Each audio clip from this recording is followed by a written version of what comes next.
Hi friends, तो कल हम उन लोगों ने पढ़ा था एनाटॉमी फिजियोलॉजी क्या है, मेडिकल सर्जिकल नर्सिंग क्या है, उनके फादर्स कौन हैं। अब हम पढ़ने जा रहे हैं सेल। स्टार्ट कर रहे हैं। Cell it is basic functional unit of body. हमारे शरीर की रचनात्मक एवं क्रियात्मक इकाई को सेल कहते हैं। Father of cell is Robert Hooke. Cell के पिताजी रॉबर्ट हुक हैं। Study of cell cytology. Cell की स्टडी करने को साइटोलॉजी कहते हैं। सेल में प्रेजेंट क्या क्या होता है, अब हम यह बात करते हैं। सेल में present plasma membrane, cytoplasm, cytosol और ऑर्गेनेला प्रेजेंट होते हैं। प्लाज्मा में डबल लेयर की बनी हुई होती है। जिस तरह से यह है डबल लेयर, 1 लेयर 2 लेयर, ये प्लाज्मा मेम्ब्रेन की डबल लेयर की तरह बनी हुई होती है। Composed of double layer of phospholipid and protein carbohydrate. Protein की जो डबल लेयर होती है वह फास्फोलिपिड, प्रोटीन और कार्बोहाइड्रेट की बनी हुई होती है। प्लाज्मा मेम्ब्रेन की को सेल मेम्ब्रेन भी कहते हैं। फास्फोलिपिड 2 पार्ट होते हैं। फास्फोलिपिड के पहला पार्ट हेड होता है, दूसरा टेल पार्ट होता है। पहला पार्ट हेड हो गया, दूसरा पार्ट टेल हो गया है। Head part electrical charge present होता है, वाटर लविंग होता है। हेड में इलेक्ट्रिकल चार्ज प्रेजेंट रहता है, पानी से प्यार करता है। ये हाइड्रोफिलिक है। हाइड्रोफिलिक यानी कि यह पानी से प्यार करता है। टेल पार्ट इसमें इलेक्ट्रिकल चार्ज प्रेजेंट नहीं होता है, ये वाटर हीटिंग है। टेल पार्ट में इलेक्ट्रिकल चार्ज प्रेजेंट नहीं होता है, ये पानी से नफरत करता है। ये इसे हाइड्रोफोबिक कहते हैं, यानी कि इसको पानी से डर लगता है, इसलिए इसे हाइड्रोफोबिक कहते हैं। Plasma membrane arranged sandwich type head are in outer surface, tail are arranged in inner surface. Head part जो है वो आउटर सरफेस पे प्रेजेंट होता है और टेल पार्ट इनर सरफेस में प्रेजेंट होता है। इनके बीच में एक वाटर रिपलिंग मेम्ब्रेन होती है और प्रोटीन और कार्बोहाइड्रेट इनके बीच में भरा हुआ होता है। ये सैंडविच की तरह एक बनी हुई होती है। साइटोप्लाज्म और साइटोसोल क्या होता है। साइटोप्लाज्म साइटोसोल क्या होता है। सेल के अंदर फ्लूइड और ऑर्गेनेला दोनों प्रेजेंट हैं तो उसे साइटोप्लाज्म कहते हैं। और अगर ओनली फ्लूइड सॉरी रॉन्ग हो गया ये,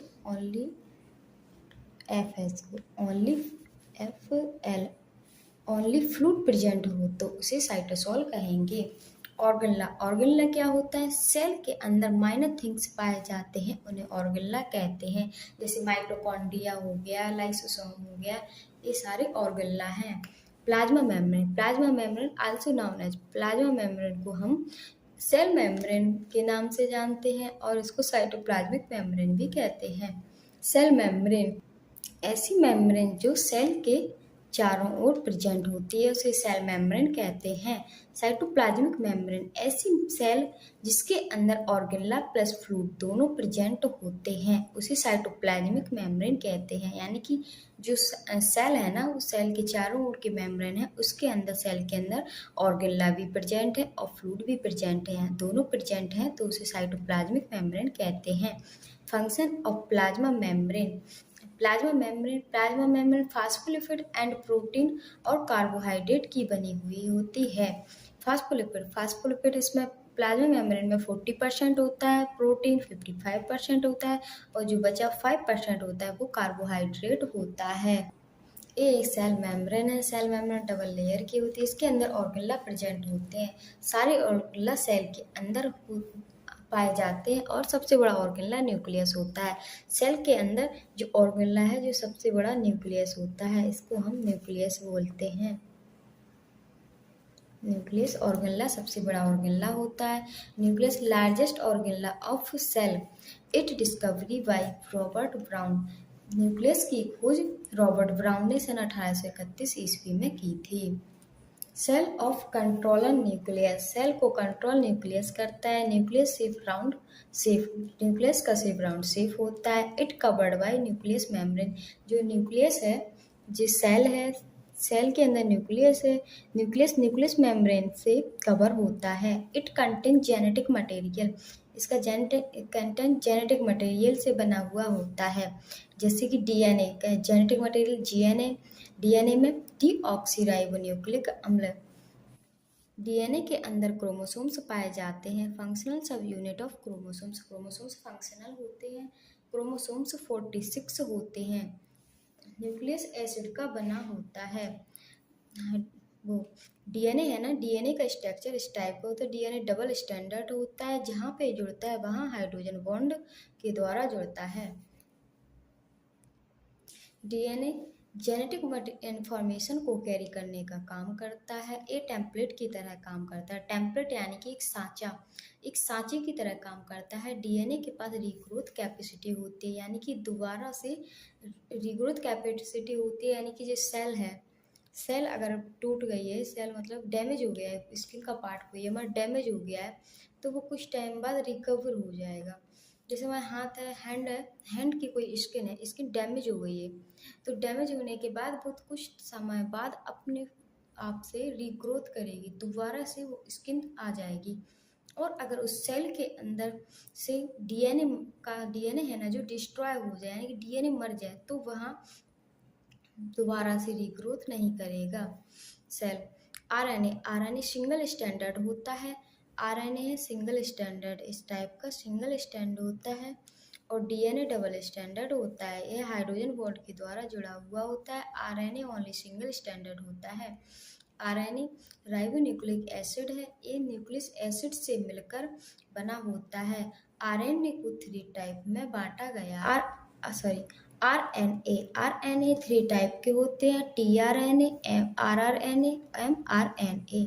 टीआरएनए को ट्रांसफर आरएनए कहते हैं, आरआरएनए को राइबोसोमल आरएनए और एमआरएनए को मैसेंजर आरएनए कहते हैं। क्रोमोसोम्स नंबर में 46 होते हैं, एक 2 टाइप्स के होते हैं। नंबर 1 ऑटोसोम और नंबर 2 एलोसोम। ऑटोसोम जो क्रोमोसोम होते हैं वो 44 होते हैं और पेयर में 22 पेयर होते हैं। एलोसोम क्रोमोसोम जो होते हैं वो ओनली 2 होते हैं, एक्स वाई जोड़ी में होते हैं। फीमेल में XX होते हैं और मेल में XY एलोसोम होते हैं। ऑटोसोम होते हैं जो help in formation of human body organ को बनाने में ऑटोसोम का यूज होता है। अगर ह्यूमन बॉडी में कोई डिफेक्ट आता है तो उसमें एटोसोम डिसऑर्डर होगा। और एलोसोम जो है वो रिस्पॉन्सिबल फॉर सेक्स डिक्टेरेशन में यूज होते हैं। अगर सेक्स में कोई प्रॉब्लम आती है तो एलोसोम होता है। एलोसोम 46 होते हैं, 44 ऑटोसोम और 2 एलोसोम होते हैं। हम एलोसोम डिसऑर्डर पढ़ रहे हैं। एलोसोम डिसऑर्डर 2 टाइप्स के होते हैं। Number 1 Turner syndrome, number 2 Klinefelter syndrome. Turner syndrome 44+X होता है, 44 ऑटोसोम होते हैं। एक फीमेल में प्रेजेंट होते हैं, दिखते मेल की तरह हैं। नॉर्मल कंडीशन है इनकी 44 ऑटोसोम और 2X होते हैं, जो 2X है वो एलोसोम है। लेकिन इनमें एक X है जो इसकी एब्सेंट हो जाता है।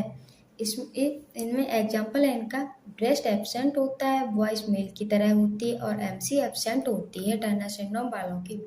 क्लिनफिटर सिंड्रोम में 44 ऑटोसोम होते हैं और XY एलोसोम होते हैं। इसमें एक एक्स्ट्रा X आ जाता है। ए मेल में प्रेजेंट होते हैं, दिखते फीमेल की तरह हैं। नॉर्मल कंडीशन है इनकी 44 autosome plus 2XY 1X1Y allosome. इनमें एक्स्ट्रा ब्रेस्ट की ग्रोथ डेवलप हो जाती है, हेयर की एक्स्ट्रा ग्रोथ दिखाई देती है और इनकी वॉइस फीमेल की तरह होती है। ऑटोसोम डिसऑर्डर में कुछ ट्राइसोमी देखी गई है। ट्राइसोमी होती है 44 और 22 पेयर में। इनमें 4 ट्राइसोमी देखी गई है, 4 ट्राइसोमी, 21 ट्राइसोमी, 18 ट्राइसोमी, 13 ट्राइसोमी और 5th ट्राइसोमी। 21 ट्राइसोमी को डाउन सिंड्रोम कहते हैं, 18 ट्राइसोमी को एडवर्ड सिंड्रोम कहते हैं, 13 ट्राइसोमी को पटाउ सिंड्रोम कहते हैं और 5th ट्राइसोमी को कैट क्राई सिंड्रोम कहते हैं।